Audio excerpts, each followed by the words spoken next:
I think the biggest thing I wanted to accomplish was just bringing attention to something that I think a lot of people, I mean, we all realize, how HBCU sports is really kind of, for lack of a better word, irrelevant and sometimes. And I think we all notice that, but I just wanted to bring more attention to it and, get people to really see that, to really see this dynamic. I mean, we all know it's there, but to really see it, I think it's another thing, and that's the main thing I wanted to accomplish. Coming up at the end of my time as a student at Florida A&M, I had an idea of what HBCU sports was supposed to be, and in my time here, it ended up being something completely different. And that's one of the main reasons why we put this narrative feature together. I just hope everyone enjoys it and understands where we're coming from, and that we're not trying to bash people, we're just trying to bring light to a situation. The Bayou Classic. It's like a bowl game. 70,000 watching it. Ready to go on fourth down. Knight will keep it, puts it under his arm, left side, first down, touchdown. You're talking about Florida A&M. Back in the day, it wasn't nothing more important than being at the game.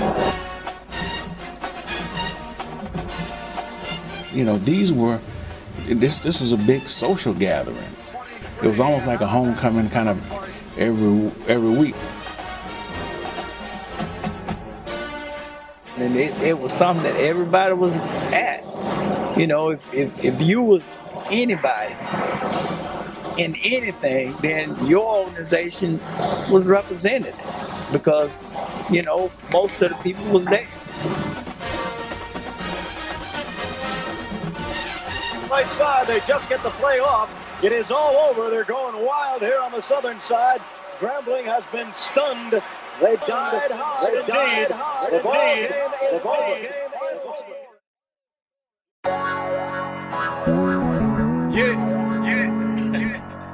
over. Damage is done. There's no doubt that historically black colleges and universities have a rich and deep history when it comes to sports. But with attendance woes and the decreasing number of standout athletes, is it just that? History? Well, I started school in 1972 at Morris Brown, and the athletics event was the key thing. I mean, every student on campus had to be at the game. That was just the place to be, thing to do. People would come to games, almost like in Sunday clothing, furs, heels, that kind of thing, because it was really a gathering socially. A lot of people saw each other. I mean, especially with home games, there are a lot of other activities that were scheduled around that just to take advantage of the fact that you had so many people, on campus, the students. I mean, it was a gathering place for them too. Even in the mid-90s, if you weren't there an hour, 2 hours before the game to get in line and position yourself to get in that door once, they started letting people in, you didn't get in the game because the fire marshal stopped them from letting people in. Became a fire hazard. One reason HBCUs had bigger turnouts at sporting events could possibly be linked to the quality of athlete they once had, as black students could only attend black schools. That's why, our programs, as far as athletes, obviously they were stronger because we had the very best of the best playing for us. Even in 1991, players like Alcorn State Steve McNair, who played 13 years in the NFL, were rare to see at HBCUs. Could one of the most positive changes in American history negatively shape the future of HBCU sports? Well, before integration, for the most part, there were restrictions. There were places you couldn't go. You couldn't stay in hotels, couldn't go to certain restaurants. So there was a separation. There was I don't know if you call it separate but equal, but there was certainly the two separate societies. And when it came to African Americans or blacks, I think the being that we were kind of excluded or restricted, I think it really forced us to come together. I think we were more together as a group ethnic group then, because we had sort of a common bond. We wanted to be in a country that was more fair. I was born by the river. This nation was founded by men of many nations and backgrounds. It was founded on the principle that all men are created equal. It ought to be possible, therefore, for American students of any color to attend any public institution they select. In 1954, segregation was ruled unconstitutional, but those laws were largely ignored. In 1964, only 2 southern states, Texas and Tennessee, had over 2% of their black population in integrated schools. In 1966, Texas Western's men's basketball team featured the first all-black starting 5 in Division I. That team went on to beat the all-white powerhouse University of Kentucky in the national championship game. 3 years later, Kentucky decided to integrate. A long time coming. I mean, from the standpoint of this country doing the right thing, yeah, it was right to integrate. It was slow for white schools to jump on the bandwagon until they realized that it was more advantageous monetarily for them to have black athletes on their team. Willie wasn't the only one with that belief. According to Alvin Hollins, FAMU's legendary football coach Jake Gaither foresaw some of the problems integration could cause HBCUs. For us, we thought it would be good for us as well in terms of just having a chance to have more opportunities. Now, ironically, Coach Gaither was not a person who shared that view that it was going to be in our best interest to integrate. I don't think he really felt that it was going to benefit us long term, because we would lose the togetherness and the sense of community that we built. We were forced to, hey, look, we got to rely on each other. We can't trust the outside folks. We don't know how much we can trust them, And I think he was, as being an older guy at that point, he was fearful that it might not be what we thought. Younger folks were hoping for the opportunities and the protests and that type of thing. But I think he felt like in the end it might actually destroy a lot of what we had. And he might be right. Whether you agree or disagree with Coach Gaither, one thing's for sure. It's much more challenging for HBCUs to attract the nation's top players. Players like 4-star recruit D'Anthony McGriff. I just felt like I was better than the HBCU, So, when I got chances to play at a Division I school, I got to jump on it. In addition to being a 4-star recruit, McGriff was an Under Armour All-American and was featured in the 2015 ESPN 300 list, which rates the nation's top 300 high school football players. Needless to say, none of them signed with an HBCU. Most guys believe in all the hype and stuff. They don't want to go to no black college. They don't barely get TV time for that. Most people want fame. They want to be seen and all that. The large white schools, in order to have those great programs, they had to have the best athletes. And most of the best athletes were black players. So they rated all the black schools. And now, since they have the money, the scholarship, the facilities, naturally the better black players are going to go to those schools. If I get 5 offers, I get an offer from Florida State, Miami, Florida, Ohio State, or Alabama. Why would I want to consider FAMU or Tennessee State or Redzone or something like that? Just that I don't think we really saw the day where we would actually have to fight for black talent.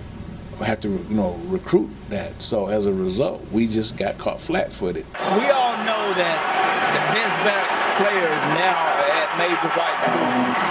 That's understandable. I don't have no problem with that. The only thing that I'm, kind of upset about is that, we still can't just throw away black athletics altogether. You still got to support it. Obviously, HBCUs aren't getting the same caliber of player they once had.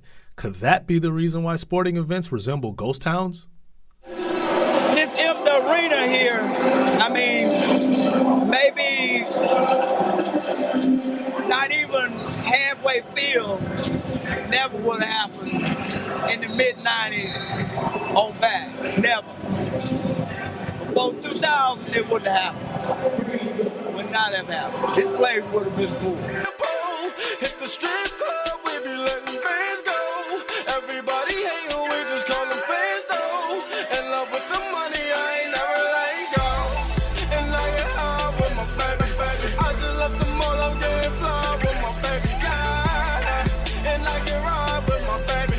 I'll be in the kitchen cooking pies with my baby. Yeah. HBCUs are seemingly better known for its social aspects versus its sports. Apparently, an overwhelming number of students just don't care about their sports teams these days. I think that we feel like how can I put it, that it's not worth our time to go even watch it because we don't think that our teams are even good enough to compete with the rest of the people out there, so we don't even give them the time to go to support. Nobody's really concerned about the basketball team. I'm a huge UK fan, so I expected to come to school and be repping FAMU crazy and expecting the games to be packed, and we had this nice gym with nobody really there. You don't know any players or anything. You're out of touch with sports as an HBCU versus the PWIs and stuff, you feel me? We don't see them on TV like that. One of the most notable sporting events for HBCUs is known as Classics. One of the most notable classics takes place in New Orleans, Louisiana, between Grambling State and Southern universities. Of course, I'm talking about the Bayou Classic, an event that debuted in 1974 with over 77,000 fans in attendance. The event recently dropped to an all-time low in 2011, barely attracting 40,000 fans. Like we were talking about earlier, it's if you come to Set Friday, you're going to see 3 times as many people on Set Friday just listen to music vibing out versus being at the games. The basketball game would be having 30 people, including the basketball team. So, I don't know.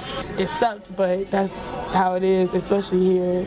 Yeah, and I feel like if you take that same energy that we have on Set Friday and put it in the basketball games, our basketball players would be hyped. They would want to win more. They'll put more effort into it, and the crowd would be hyped. So I just feel like we need more support from our students and faculties to do better.